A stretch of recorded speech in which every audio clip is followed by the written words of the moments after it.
Good morning.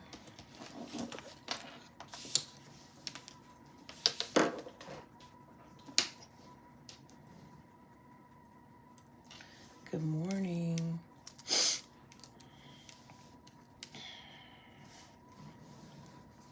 Good morning.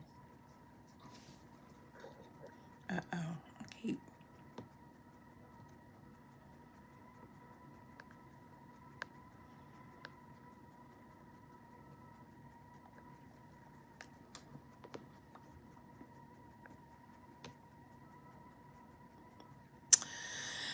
Good morning. Good morning. Good morning.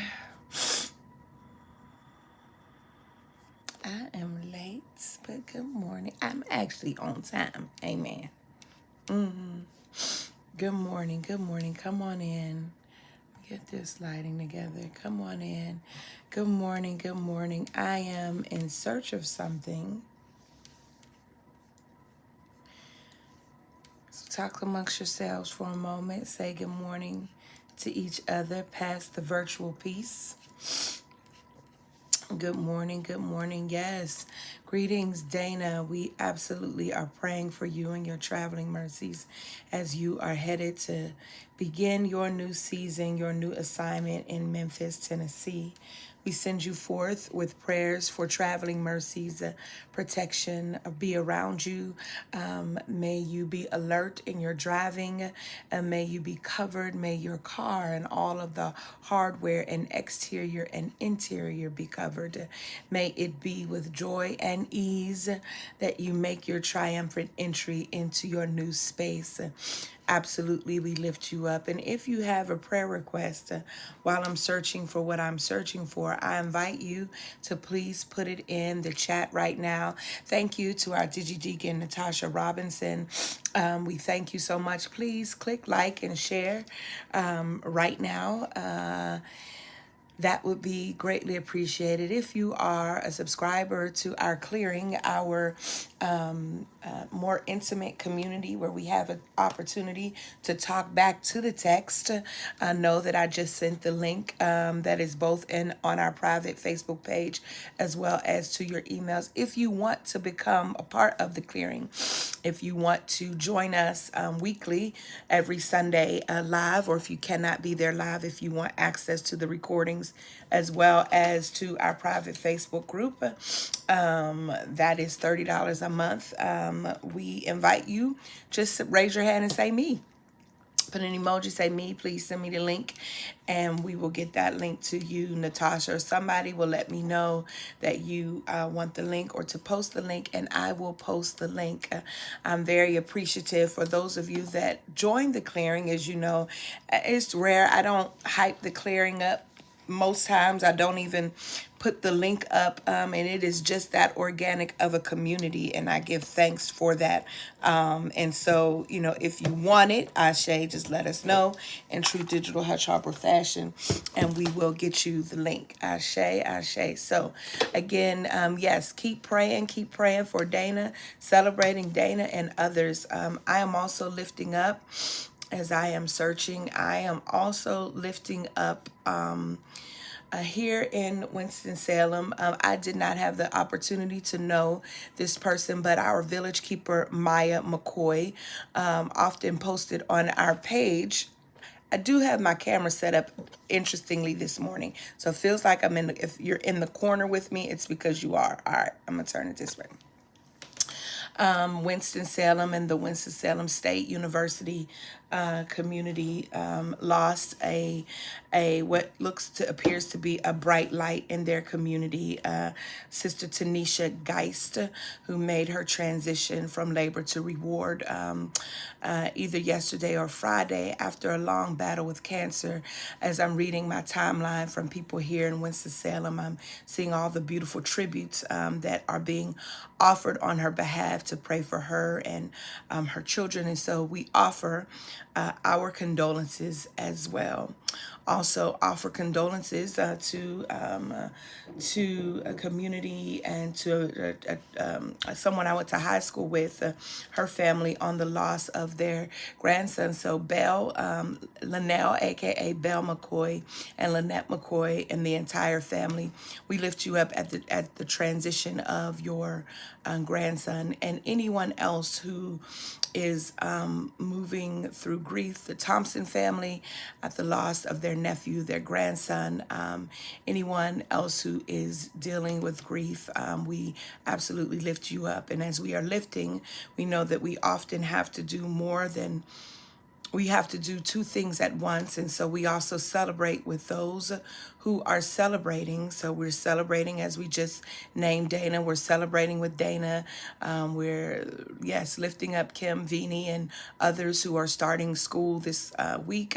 We are celebrating the Reverend Dr. Marilyn Pagan Banks, as she is an honorary for receiving an honor for the fishing at the Fishing Differently gathering for her work in the vineyard, in the community. Dr. Marilyn, we celebrate you.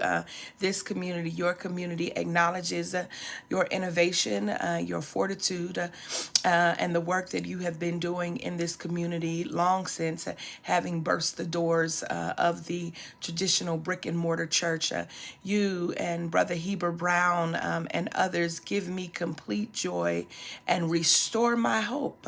Restore my hope in the actions that the church are called to do. Certainly, you are not the only, and there are others. I'm just lifting you up right now, and I thank you. I thank you for moving beyond those boundaries. Ashe. Ashe. I shouted out. I am talking, but I'm looking for something in particular, a piece that I want to share on today. I tell you, this dissertation, while it was the bane of my existence for so long, I'm just getting getting to a space of healing where I am retrieving things from it. My goodness, that's he. So I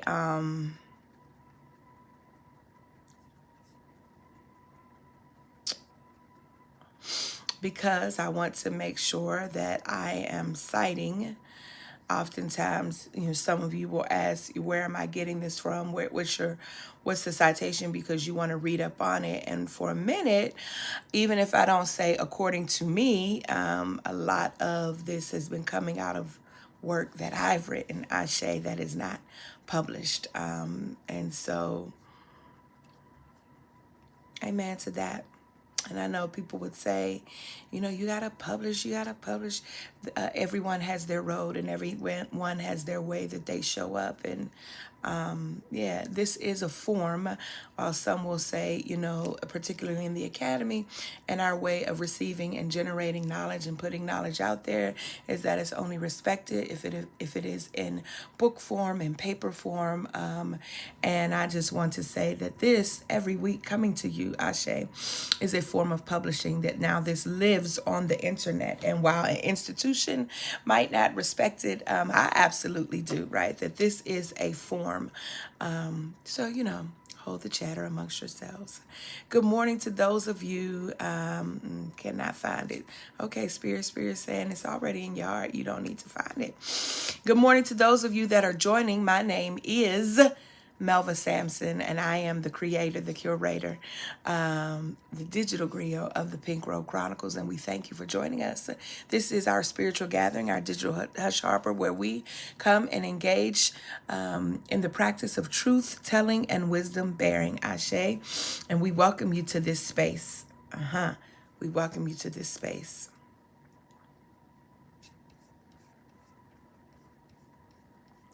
Welcome the people, y'all. If this is your first time, go ahead and say, hey, it's my first time here.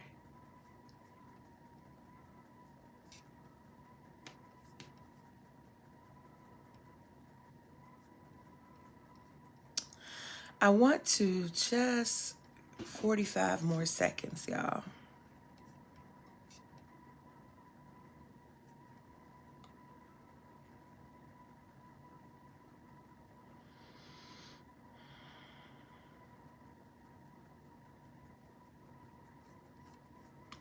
45 more seconds, 1 second. Good morning to our community on YouTube and to our community on Facebook. Good morning, good morning, good morning. Welcome, welcome, welcome, welcome.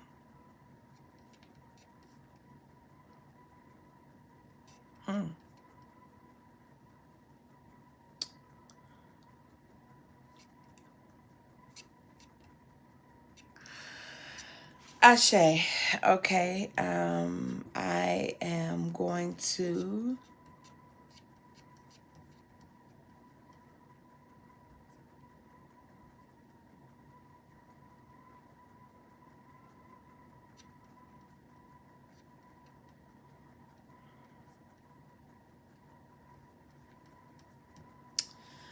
move forward. Good morning. Good morning, everyone. We are still observing Black August, which is the time that we set aside to remember and to remember those freedom fighters in the struggle. Black August beginning in the early 70s in the prison yards, namely at the death of George Jackson and others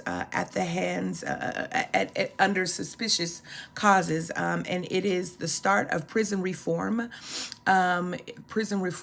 for particular bodies, a prison reform for all bodies who are in prison. But it was also a call that during the month of August, not only would we remember their humanity, but we would remember the struggle. And that in remembering the struggle and remembering their humanity and calling for human decency and human rights, that we would also do things in the month to restore our commitment to the struggle, so that we would do a fast of some sorts, that we would refrain from certain things and then add on certain things that would enhance our discipline to the struggle, our discipline through our mind. So there were certain texts like the Soledad Brothers or Asada that we would read that would reinvigorate, that would remind us of the fight and of those who have fought and did fight for us, and that we would commit and or recommit, Ashe, our to the struggle. The struggle continues, friends, and I don't care what ways have been made. I don't care who is in the White House right now, who are in public offices. I don't care what your zip code is. I don't care what banging salary. The struggle absolutely continues. It continues, and it is, and this you should know. In some ways, we have become respectable in the ways that we struggle because of the opportunities and the offices that we now hold. In other ways, we are more strategic in our struggle. And then in still third ways, we are underground in our struggle. And so wherever you enter that struggle, Ashe, wherever you enter that struggle, I want to remind you that Black August is a time set aside for us to do that work together, Ashe, for us to be in the struggle together with one another. Amen. Amen, amen, and Ashe. I want to this morning provide a different kind of text for your hearing, and I want to just flow from there. Ashe.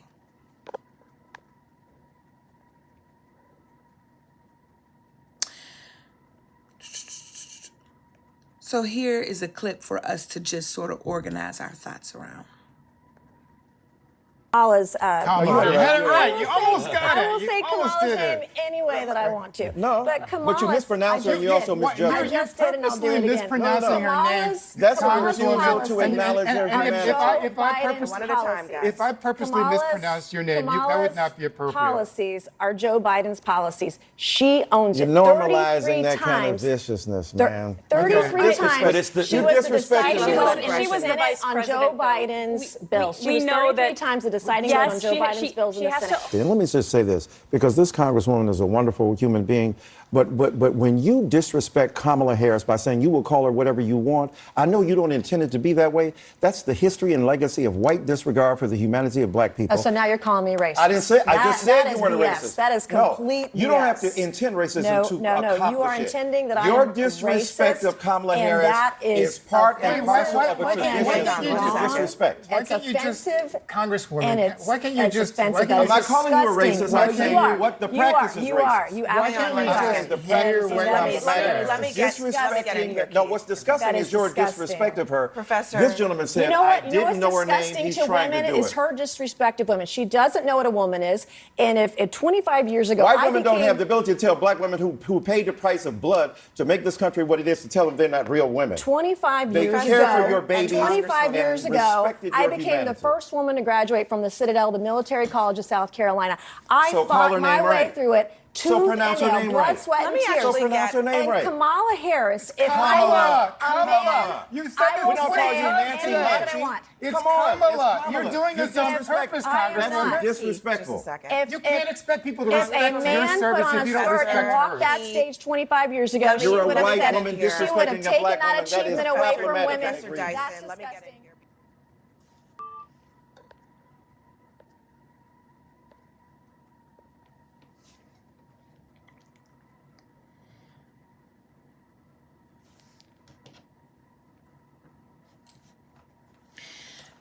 Naming is important.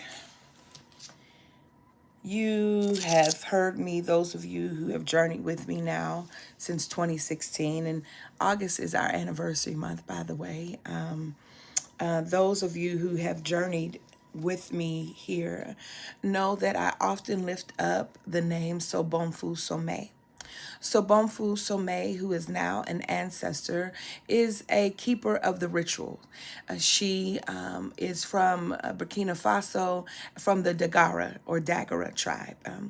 In Mama Sobonfu's teachings, which you can find in her texts, Falling Out of Grace, Intimacy of the Spirit, and Welcoming the Spirit Home. She was the former spouse of Malidoma Somé, whose text of Water and Spirit and Healing Rituals of Africa.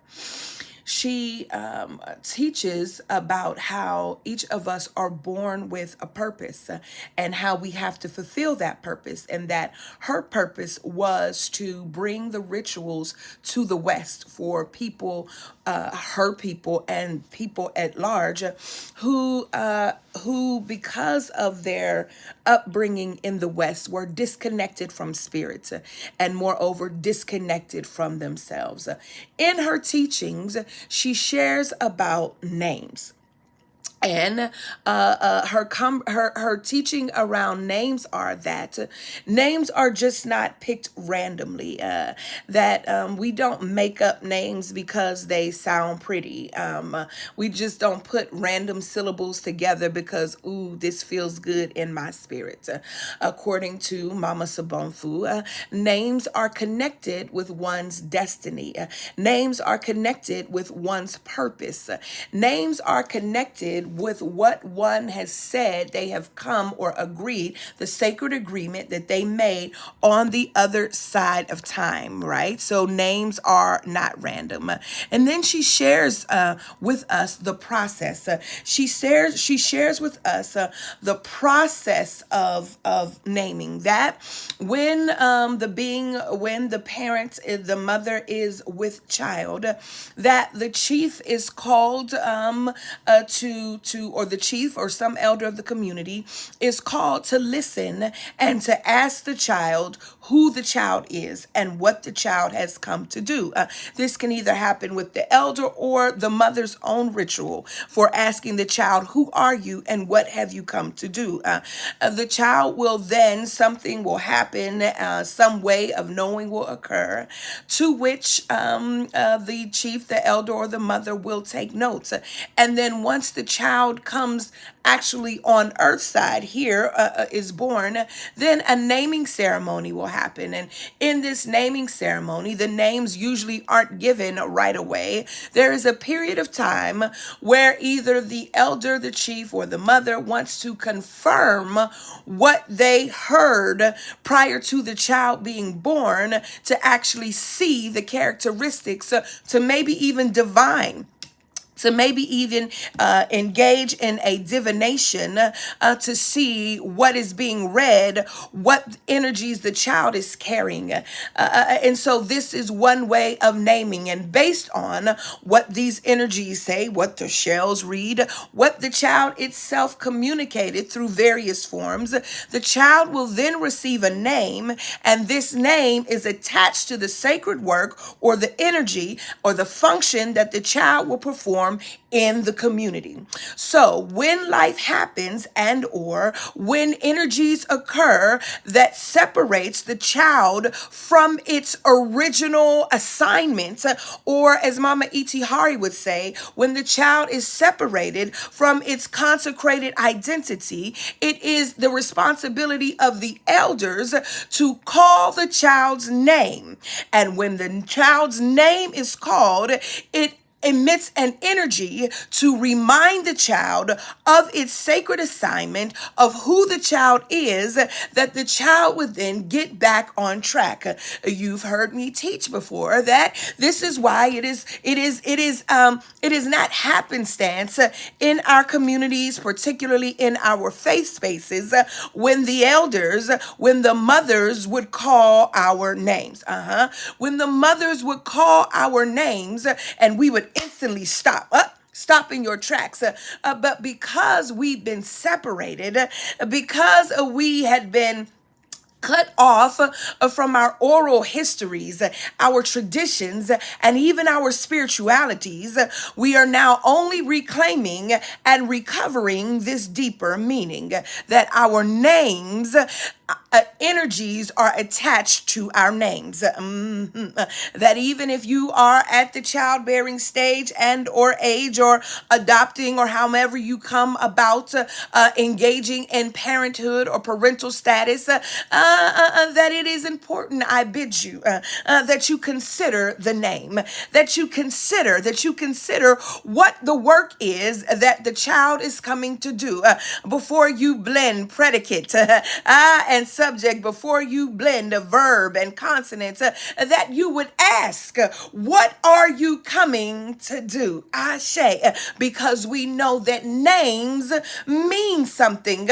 Oh, for those of you who are saying, here goes Melva again, here she is, all into her African-centered bag. Why can't she never just stick to the Bible? Well, let me help you about your Bible, that even the traditions, the Jewish tradition that borrows much from the Kemetic tradition, including those 10 commandments that we love so much, that are directly plucked from the 42 principles of Ma'at, that even in these traditions, names mean something.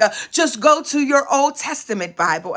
Go stop right at Genesis in the beginning, where we see that Jacob's name is changed to Israel, which actually means struggle, because he struggled all night long.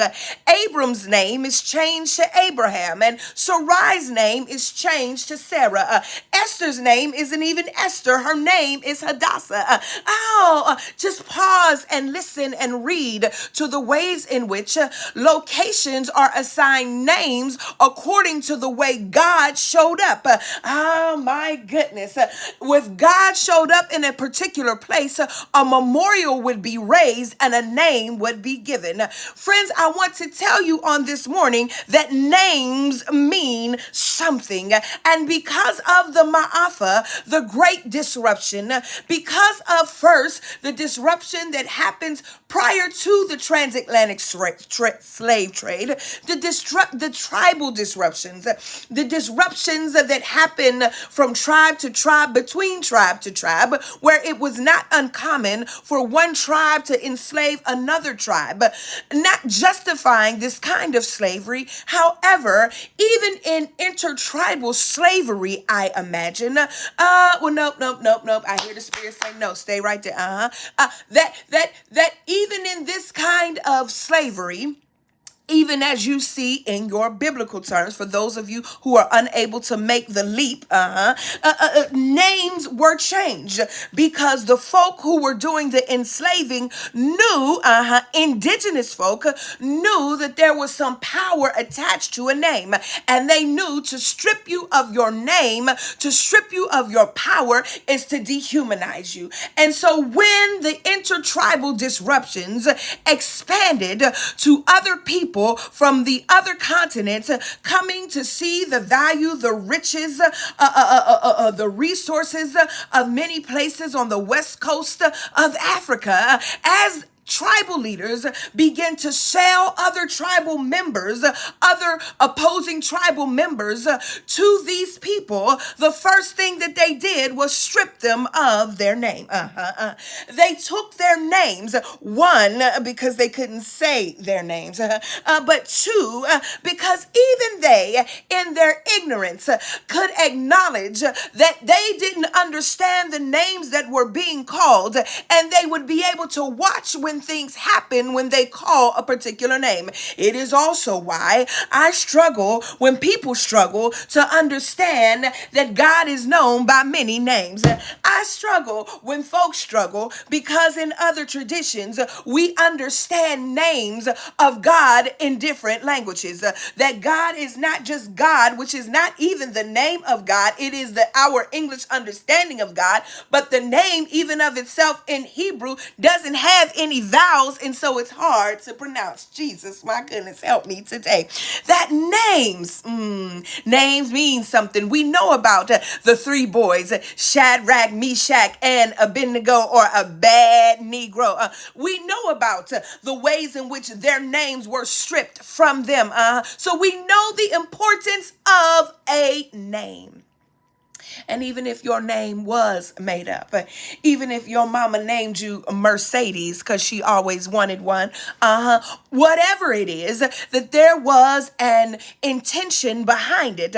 There was an intention and an energy behind the way you were named. So on this morning, I just want to talk. If this open letter, if you will, this open op-ed, this open conversation, dear white women.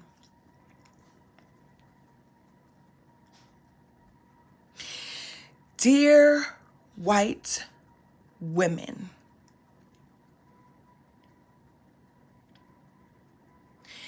Dear, I won't even give you the honorific of saying Representative or Congresswoman, dear Nancy.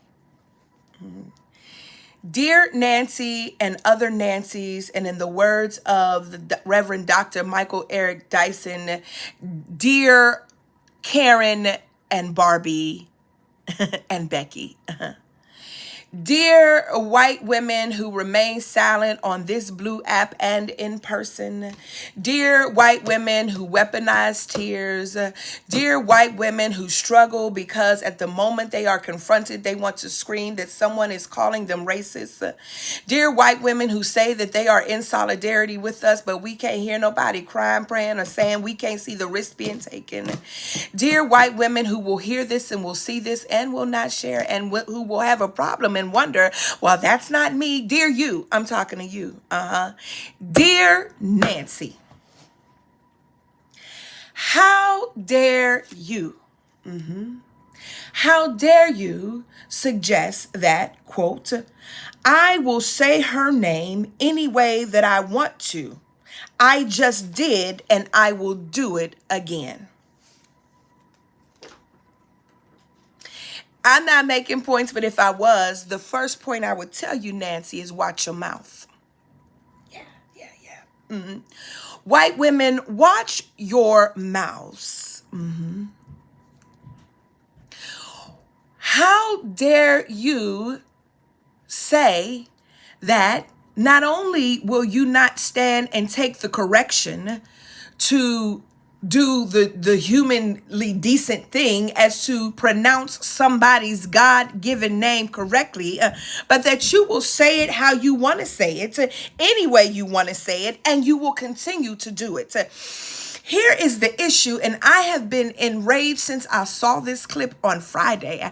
I have been unearthed. I have been uneasy. And the only thing I could think is when my mother tells me stories, because Nancy happens to represent South Carolina. And I began to think about the stories that my mother, who was partially raised in Greenville, South Carolina, about how she would say when she would be walking down the street in South Carolina as a little girl, how she would have to step to the side as white women walked past her, how when she was doing the ironing because she had to take up odd jobs, how she was doing the ironing and the washing of clothes, how the white woman of the house would call her gal. Come here, gal. And it moved right through me, the ways in which we have to campaign to make people practice and say our names as if they are so hard to say. But especially for those of the religious right, for those conservatives who love the Bible so much and who love the Bible stories so much, who practice so hard in saying these biblical names and are unable, but not unable, it's unwilling to attach decency, to attach humanity to the name of someone. Dear Nancy, how dare you? And dear white women, watch your mouth, and we demand that you say our names. We demand that you practice in the mirror. We demand that you tell your colleagues how to say our names. We demand, and we want to let you know that we, yes, Carlene, we are no longer living in this plantation mindset, that you do not have the authority, you do not have the wherewithal to suggest that you are still in control of our bodies and of our names.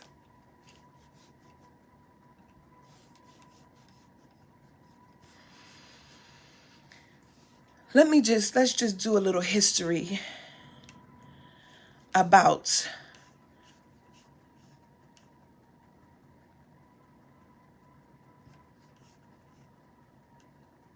why this is so problematic.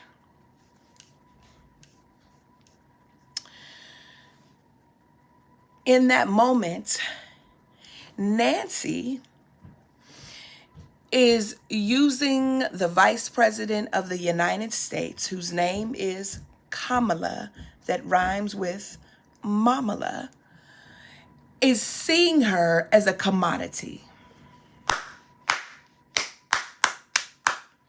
I'm coming there, Pat. I'm coming.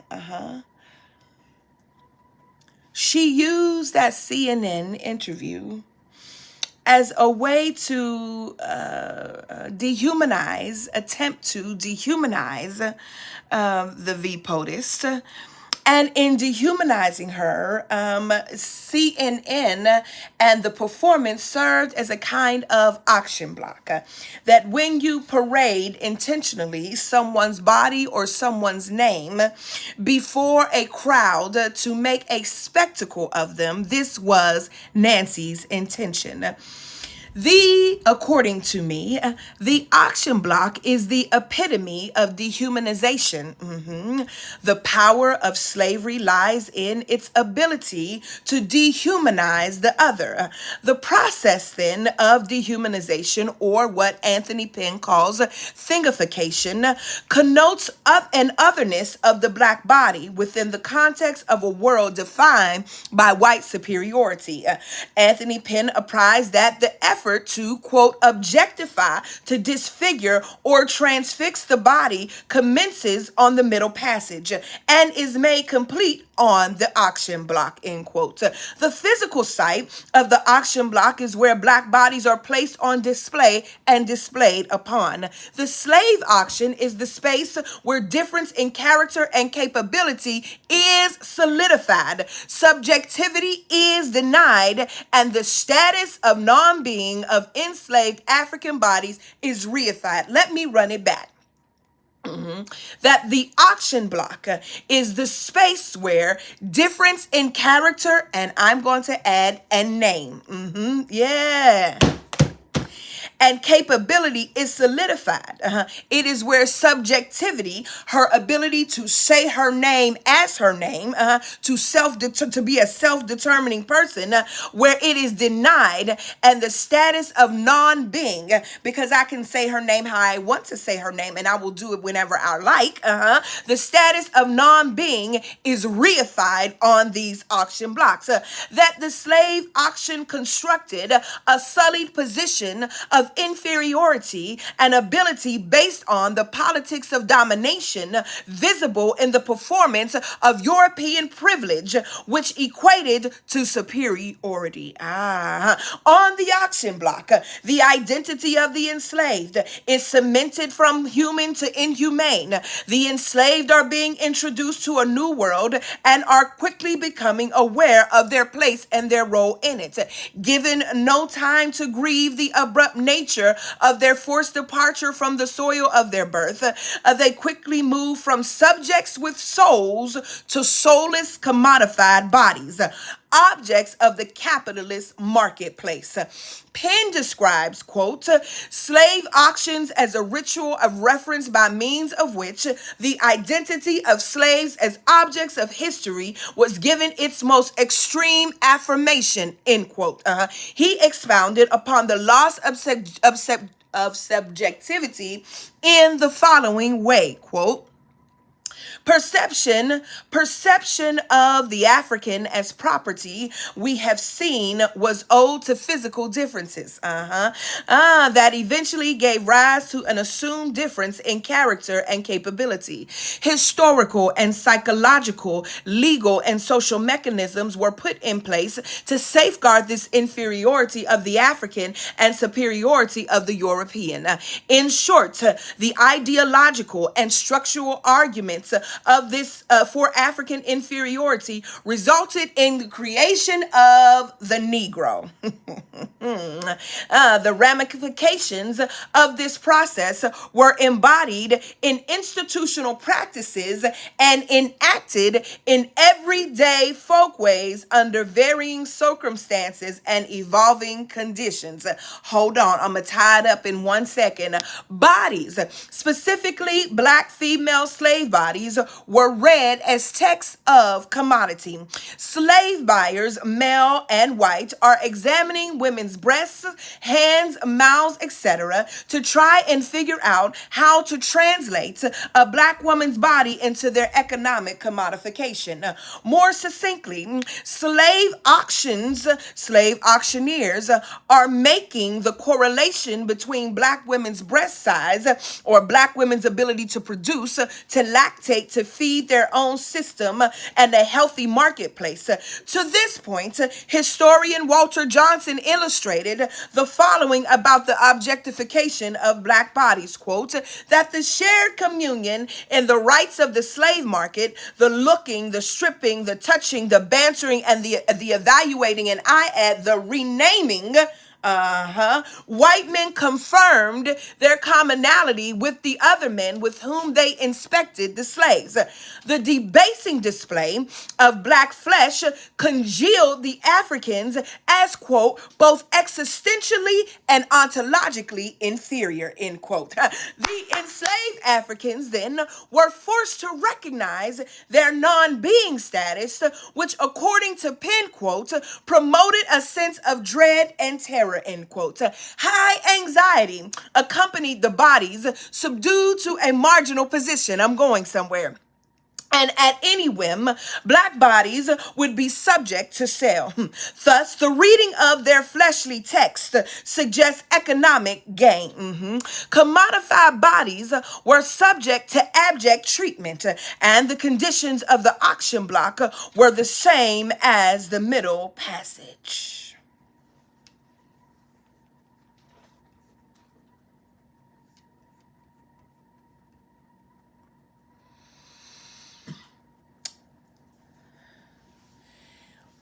Dear white women, your attempt to have us remain or believe that we are existentially and ontologically inferior, are debasing, are deplorable, and you are complicit in your silence. When you remain silent about one of your ilk, one of your own, you give tacit approval that what is being done or what is being said is right. You give us then the right to assume, that you agree. So dear, not just dear white women, but dear silent white women, who want the world to know that you are a good meaning white woman and a good meaning person. Here is your tap in. We're tapping you to tap your people, to tap your people, to recognize, and this is bipartisan. This is a bipartisan tap, to tap your people and to shame them for the ways in which they not only commodify our bodies, but commodify our names. See, there is a price tag that comes with Nancy mispronouncing Kamala's name. There is a price tag. There are more money that goes into her coffers, more money that is donated to her campaign, more money, a commodification of the very name given to her by her parents, that with it is attached a meaning. And while I've not looked up the name of Kamala, but I bet that the name Kamala means something that could point to the very work that she is doing today. And I simply rose this morning to tell you to watch your goddamn mouth. We are absolutely sick of it. We are tired. And for those of you who would say, oh, this doesn't have anything to do with the church, with God's people. This is not political. Religion is not political. Jesus is not political. Baby, the personal is political. Jesus absolutely spoke to systems, but even Jesus needed to be corrected for calling the woman who was trying to get the crumbs a dog. Do you understand what I'm saying? So shout out to you, Professor Michael Eric Dyson, and to the other brother that was on the stage for ethering her in real time on live TV to let her know that her actions are unacceptable. And I just came to back up one more time.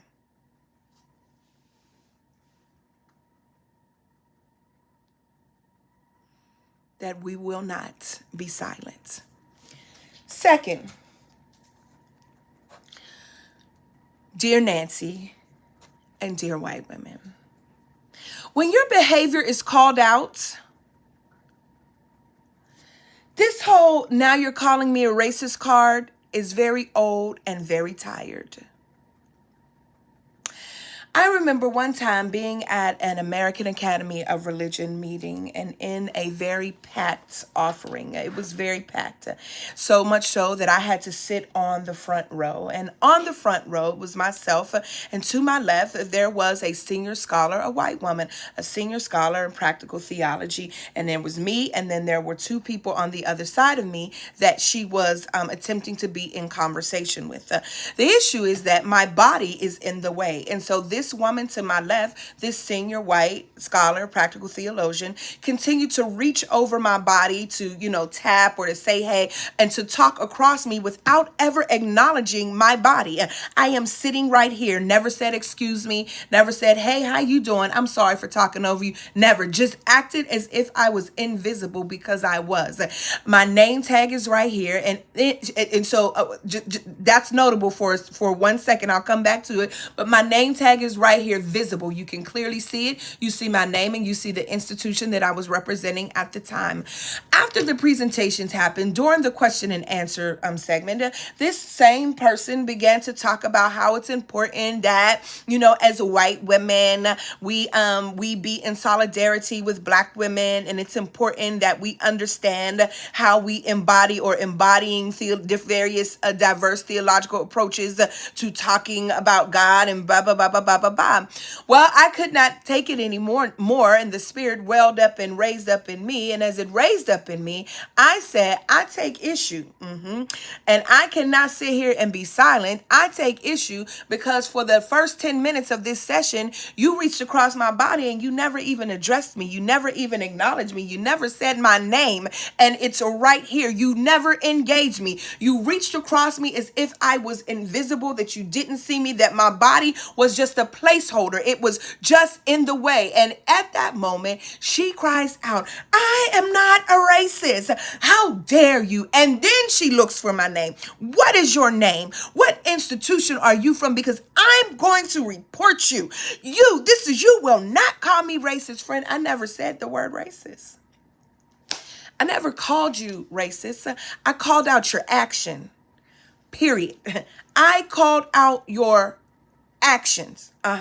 Yeah. And so here's what we're saying, white women, that you don't get to weaponize your alleged or your misplaced rage or even your tears when someone calls you out on your shit. What you get to do is sit there and listen and own it. Yeah. And own it, because that is also Bible for you to do to people what you don't want done to you. Amen. The final thing I want to say is this.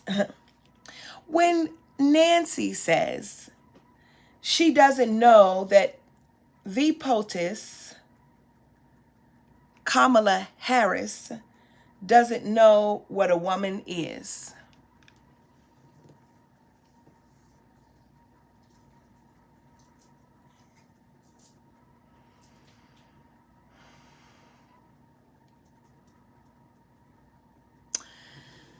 What I was looking for at the beginning is a part in my work where I talk about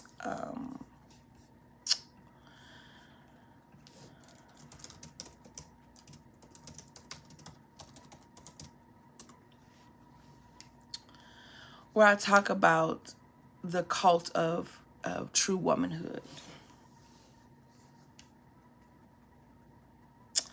So I'm gonna, because I can't find it in my own work, I'm gonna lift up something.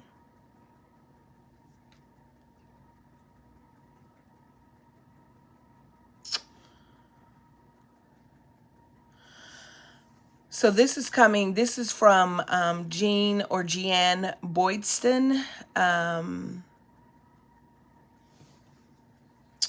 She's talking about the cult of true womanhood as it relates to something else. But I'm going to lift up her words because they're readily available.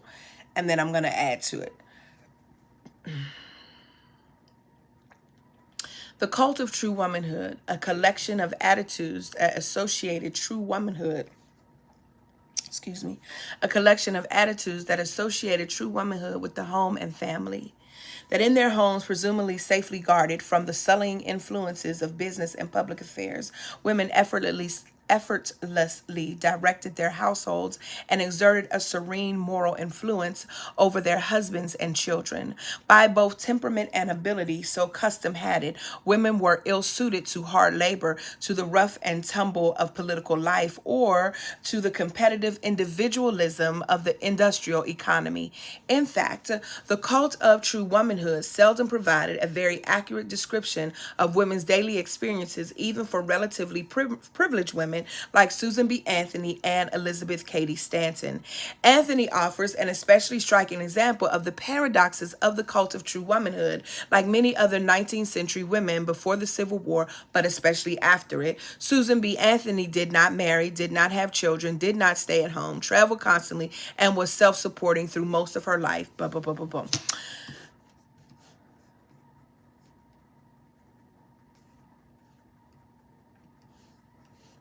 One second.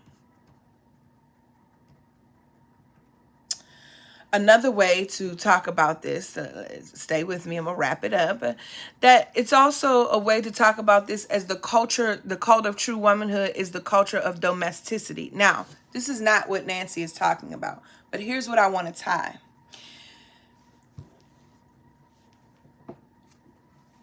The cult of true womanhood only ever applied to white women. Because why? Black women were not considered women. Because why? Black people were not considered human. I'll run it back. The cult of true womanhood never did apply to Black women, because even though they were the labor force, Black women were not considered women. Why? Because Black people were not considered human. So when Nancy says that Vice President Kamala Harris, does not know what it means to be a woman, and then suggests that she knows what it means to be a woman because of her labor in being the first woman to graduate from the Citadel. But just like those of you who always pause on Esther and forget about Vashti, there was a forerunner before her, but I'm not here to lift either one of them up right now, but to suggest that that her experience in the Citadel of breaking down a patriarchal system is attached to her ability somehow of having a hierarchy on womanhood, and to disregard, as Professor Dyson said, to disregard the ways in which Black women have single-handedly raised this nation, upon which this nation has sucked on the breast of Black women, to suggest that it is not the blood and the sweat and the tears, that is not the degradation, the dehumanization of Black women, to suggest that Kamala, both woman and a woman of color and a Black woman, does not understand what it means to be a woman, is directly tied to, implicitly tied to Nancy, her seat of privilege in the cult of true womanhood. Even though she would say that she is not a part of, she is a part of, simply by being born woman, and absolutely by being born woman in the South, by being born a white woman in the South. And so I want to wrap up and simply say, dear white women, we will no longer remain silent. We will demand that you say our names, that you say the names of our daughters, of our nieces, of our aunts, of our sisters, and of our grandmothers, and that you also say the names of our nephews and of our brothers and of our fathers and our uncles, that whether you are in the United States House of Representatives or whether you are a pre-K teacher, that you will take your name list and you will study it and you will practice it, and that if you are still unable to say, that you will go to the parent or that you will go to the person and ask, how do I say your name? Dear white woman, we want you to know that there is energy attached to our names, and that we demand that you say it because it is the very power coming from our names that we use to confront you, that we use to confront these inept systems, that we use to confront terror, that we use to stand in awe of who we are. We demand, white women, that you say our names. We are no longer concerned, never really have been, with your tears. You are no longer our mistresses, and we are no longer on your plantations. We are not your gals. We are not your Camilas. Her name is Kamala. Only in reference to a person named Camila should you ever be saying Camila. That also goes for Black folk too. I've even had to tell my mama, say her name. My mama said, but you know, I'm a person of a certain age. This is how we said, no, we're going to practice saying her name. Friends, it is absolutely important. This is the word of God today from me to you, that I no longer will allow you to stand idly by and be silent and enjoy the labor of me or the privilege of your standing and be silent in your majority white denominations while we continue to do all of the labor. I will no longer stand and remain silent and just allow you to say, oh, you know, some people are some way. No, we demand that you show up. We demand that you stop commodifying our bodies. We demand that you stop getting so excited because, oh my God, you all just preach with such power. We demand. We demand. We demand. We demand, white women, that you acknowledge your missteps. And notice, I'm talking to a particular white woman here. I'm talking to Nancy, but I'm talking to those of us who say they fight with us. Yeah. Those of us who say we down with you, we rock with you. Yeah. I need you to risk it all.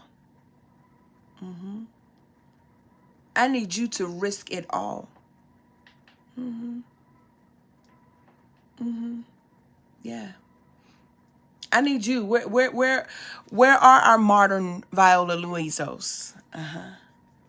Yeah. Where are you? I'm done. I'm done. And if you feel it was a rant, it's because it was. It's because it was. Because I am so beyond irritated. I'm angry is what I am. I'm enraged is what I am.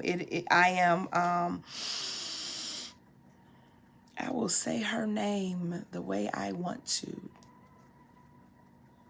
Because somewhere in you, you still believe that she's property. Somewhere in you, you still believe that she's a commodity from both her Black heritage and her Indian heritage. That you would dehumanize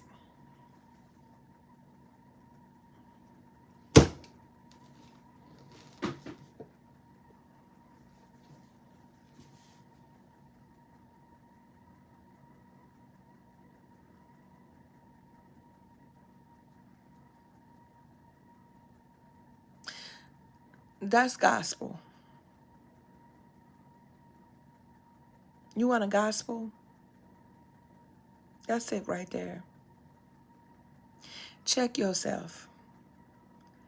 It's a verb. It's action. And I'm not even gonna be scared. Like it's just a no. It's just a no. It's just a no. Let it sit with you. Hit dogs holler. And if you holler, it's because you need to check yourself.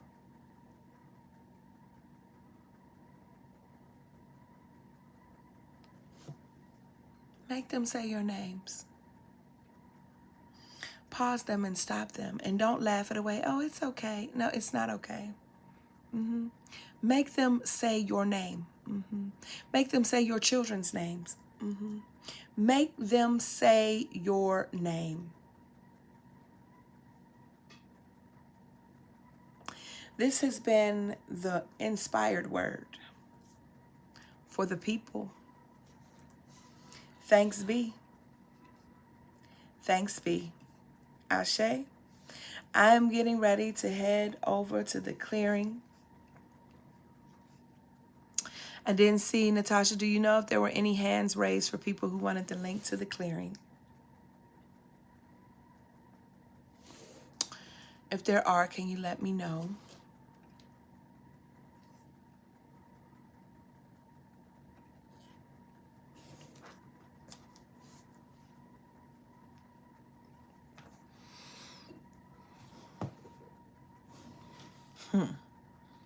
I'll say her name any way that I want. Are you kidding me? Are you kidding me? Are you kidding me? Yeah.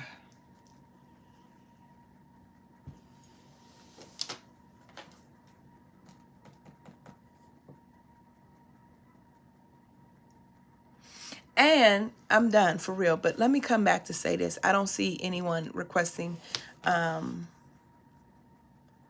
who's not already a part of the clearing requesting clearance access.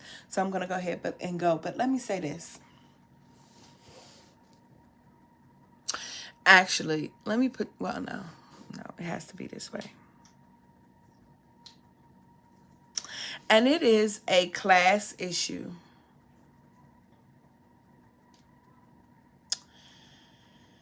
It is a class issue. Now I'm talking to the Black people. Me included. Love you, Ashley. Can't wait to see you for my offer.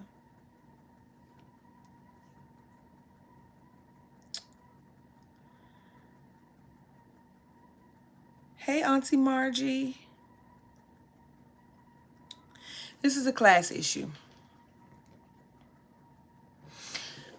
It is a respectability and a class issue when we frown and we make fun, and I have been guilty of, and we all of certain names.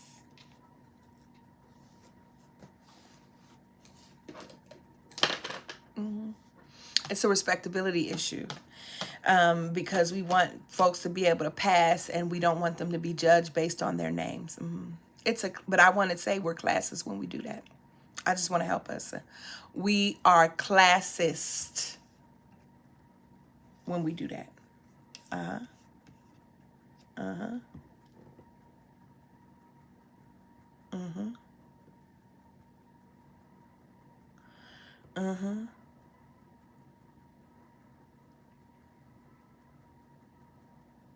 Yeah, I just... Come on, Reggie. You better be sending me... Reggie just sent me this text of a meme that's from Michael Eric Dyson's book, Tears We Cannot Stop, A Sermon to White America. Quote, all we hear is the refrain from reggae star Shaggy's hit, quote, it wasn't me. We end up with what social scientist Eduardo Bonilla Silva calls racism without racists, end quote. Yeah. And classism without classes. It's classes. Okay? It's classes. And it is something that we need to be freed from. It is something that we need to recognize and do differently.